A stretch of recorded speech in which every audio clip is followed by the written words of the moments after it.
इंसान एक अजीब जीव है। न हम सबसे तेज हैं न सबसे ताकतवर।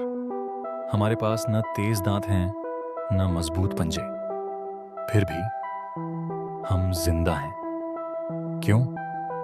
क्योंकि इंसान ने अकेले नहीं बल्कि साथ में सरवाइव किया।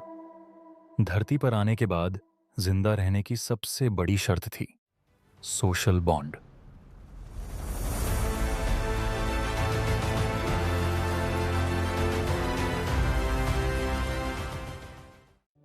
अकेले होने का मतलब था खतरा और साथ होने का मतलब था सुरक्षा। शुरुआती इंसान ग्रुप्स बनाते थे क्योंकि उनके पास और कोई ऑप्शन नहीं था। एक अकेला इंसान बड़े जानवर का शिकार नहीं कर सकता था, न अपने बच्चों की रक्षा कर सकता था।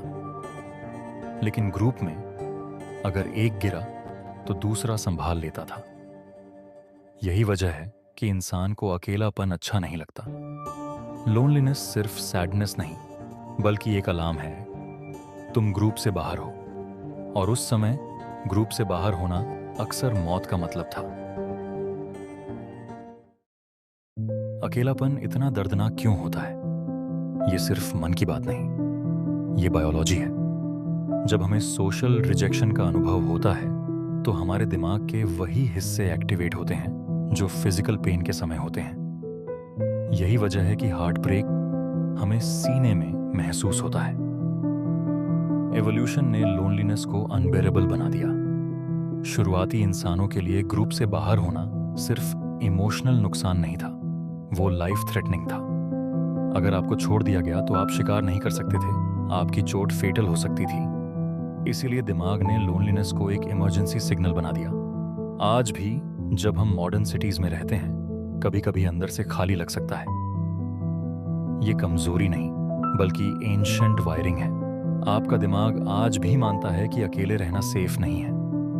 यही वजह है कि सोशल बॉन्ड्स हमारी बेसिक रिक्वायरमेंट है।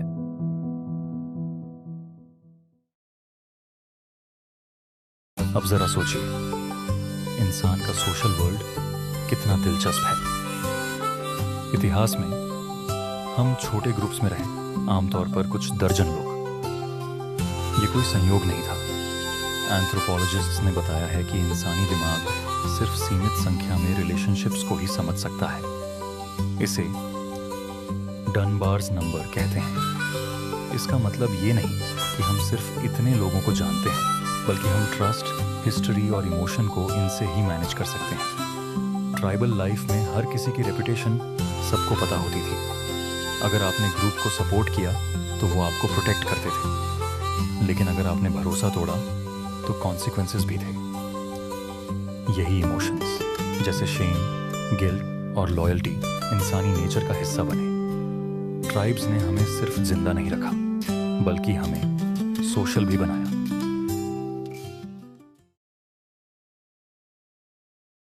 अब तक सोशल बॉन्ड स्ट्रक्चर और नंबर्स की बात थी, लेकिन ग्रुप सिर्फ रूल्स से नहीं टिकते। उन्हें जोड़कर रखने के लिए इमोशन की जरूरत होती है। एवोल्यूशन ने इंसानी शरीर में ऐसे केमिकल सिस्टम्स बनाए जो बॉन्डिंग को रिवॉर्ड करते हैं। जब माँ बच्चे को संभालती है तो ऑक्सीटोसिन रिलीज होता है। दोस्त के साथ अच्छा समय बिताने पर डोपामीन एक्टिवेट होता है। जब ग्रुप में अपनापन महसूस होता है तो एंडोर्फिन्स काम करते हैं। ये केमिकल्स एक्सीडेंटल नहीं हैं, इनका काम था सोशल कनेक्शन को सुखद बनाना।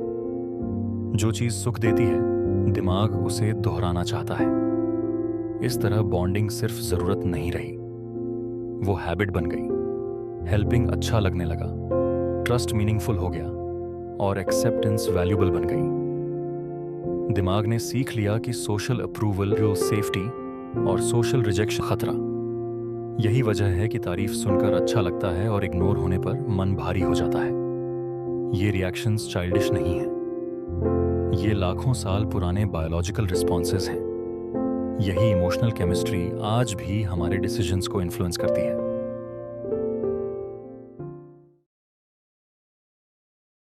सोशल बॉन्ड्स को मजबूत बनाने में एक टर्निंग पॉइंट आया, लैंग्वेज।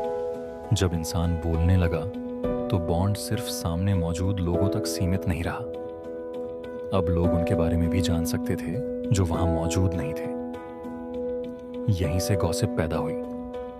आज गॉसिप को अक्सर बेकार बात समझा जाता है, लेकिन एवोल्यूशन के लिए ये एक बहुत ज़रूरी टूल थी। गॉसिप का काम था इंफॉर्मेशन फैलाना।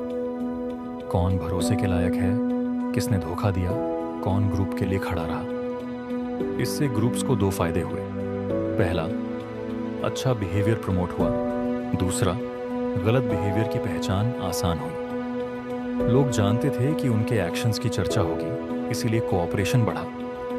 लैंग्वेज ने इमेजिनेशन को एक दिमाग से दूसरे दिमाग तक पहुंचाया। स्टोरीज बनने लगी, एक्सपीरियंसेस शेयर होने लगे, वार्निंग्स आगे बढ़ने लगी। अब सोशल बॉन्ड सिर्फ साथ रहने से नहीं बनता था, वो शेयर्ड नॉलेज से बनता था। गॉसिप ने ग्रुप्स को सतर्क रखा और लैंग्वेज ने ग्रुप्स को कनेक्टेड रखा। इस तरह सोशल बॉन्ड्स ने फिजिकल प्रॉक्सिमिटी से निकलकर मेंटल स्पेस में जगह बना ली। यहीं से कल्चर की नींव रखी गई।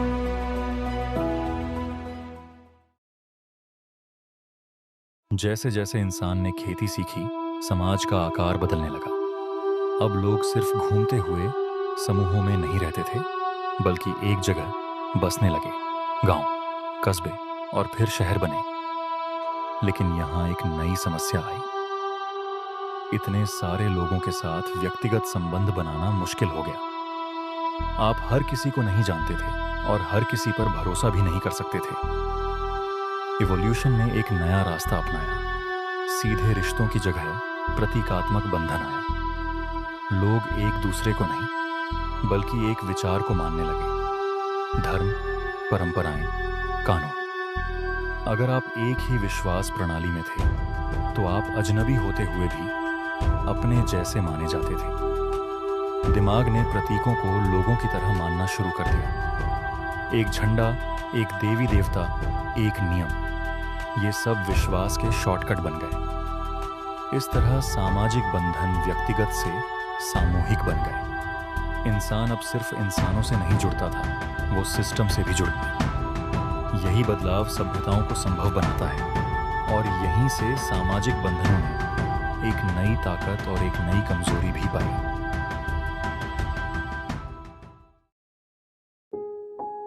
जब समाज बड़ा हुआ तो एक अजीब सा बदलाव दिखाई देने लगा। इंसान ज्यादा लोगों के बीच रहने लगा, लेकिन कम लोगों से जुड़ने लगा। शहरों में हजारों चेहरे हैं, पर गिने चुने नाम। चारों तरफ आवाजें हैं, लेकिन बहुत कम बातें दिल तक पहुंचती हैं। ये कोई व्यक्तिगत असफलता नहीं, बल्कि एक जैविक असंगति है। हमारा दिमाग छोटे, भरोसेमंद समूहों के लिए बना है। भीड़ को संभाल सकता है, लेकिन गहरे संबंध नहीं बना सकता। पहचान कम होने पर सुरक्षा का संकेत नहीं मिलता। इसलिए भीड़ में रहते हुए भी अकेलापन महसूस होता है। आज का अकेलापन शारीरिक दूरी नहीं, बल्कि भावनात्मक दूरी है। यही वजह है कि आधुनिक दुनिया में अकेलापन एक चुप्पा समस्या बन गई है। इंसान चारों ओर है, लेकिन समर्थन नहीं। ये बदलाव सामाजिक बंधनों के विकास का एक अनदेखा परिणाम है।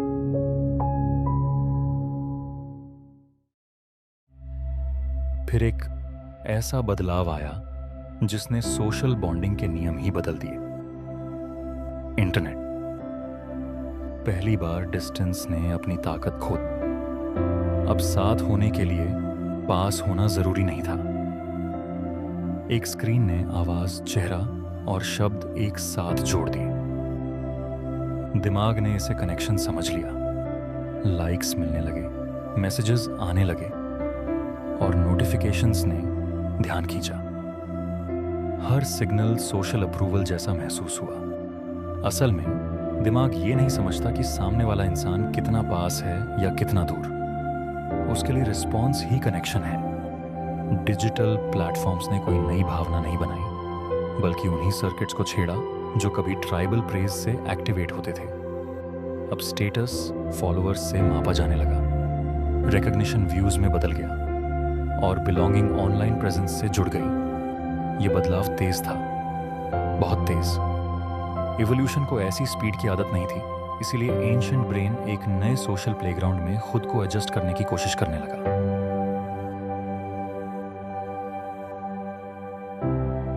अब यहां सोशल बॉन्डिंग एक और मोड़ लेती है। इंसान का दिमाग दुनिया को दो हिस्सों में बांटना पसंद करता है। एक अपना ग्रुप, दूसरा बाकी सब। ये सोच इंसान ने सीखी नहीं थी, ये इवोल्यूशन ने सिखाई थी। छोटे ट्राइब्स में ये फर्क जरूरी था। अपना ग्रुप पहचानना सुरक्षा देता था, लेकिन डिजिटल दुनिया में ये इंस्टिंक्ट नए रूप में लौट आया। अब ट्राइब्स बनते हैं ओपिनियंस, बिलीफ्स और आइडियोलॉजीज के आधार पर। ऑनलाइन प्लेटफॉर्म्स इन बाउंड्रीज को और तेज कर देते हैं। अगर कोई आपसे सहमत है, वो अपना लगता है। अगर कोई अलग सोचता है, वो खतरे जैसा महसूस होता है। यहां आर्ग्यूमेंट सिर्फ आइडियाज का नहीं रहता, ये आइडेंटिटी का सवाल बन जाता है। जब आइडेंटिटी जुड़ जाती है तो एम्पैथी पीछे हट जाती है। डिसएग्रीमेंट अब डिफरेंस नहीं रहता, वो अटैक बन जाता है। एंशिएंट दिमाग डिजिटल लेबल्स को भी ट्राइबल सिग्नल्स की तरह पढ़ने लगता है, और इस तरह सोशल बॉन्ड्स जो कभी सुरक्षा देते थे अब कॉन्फ्लिक्ट भी पैदा करने लगते हैं। ये इवोल्यूशन की गलती नहीं है, ये स्पीड का फर्क है। टेक्नोलॉजी तेज चली गई, बायोलॉजी पीछे रह गई।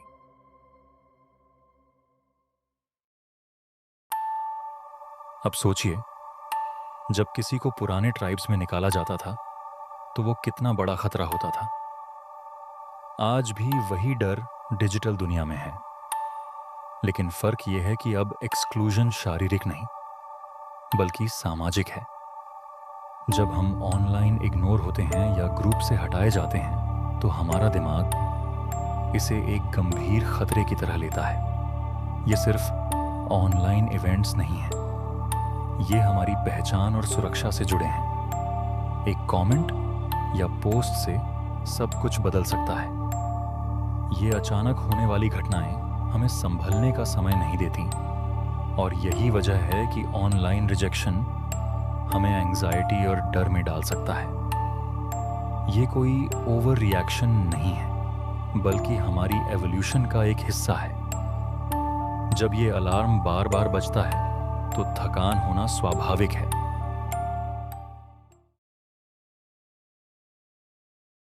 सोशल बॉन्डिंग की कहानी में एक नया चैप्टर जुड़ता है, पैरासोशल रिलेशनशिप्स। ये वो रिश्ते हैं जहां कनेक्शन तो होता है, लेकिन रेसिप्रोकेशन नहीं। हम किसी एक्टर को जानते हैं, किसी क्रिएटर की बातें सुनते हैं, या इन्फ्लुएंसर की जिंदगी को फॉलो करते हैं। हमें लगता है कि हम उन्हें समझते हैं, लेकिन वो हमें नहीं जानते। जब हम फेमिलियर चेहरे को बार बार देखते हैं, हमारा दिमाग उसे नोन पर्सन की कैटेगरी में डाल देता है। इस वजह से बॉन्डिंग केमिकल्स रिलीज होते हैं और हमें कंफर्ट महसूस होता है। लेकिन यहां एक फर्क है।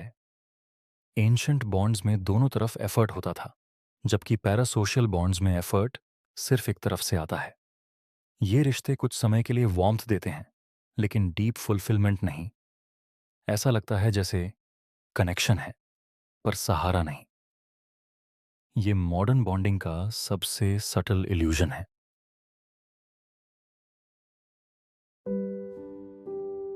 अब सवाल ये नहीं है कि इंसान कनेक्ट कर सकता है या नहीं।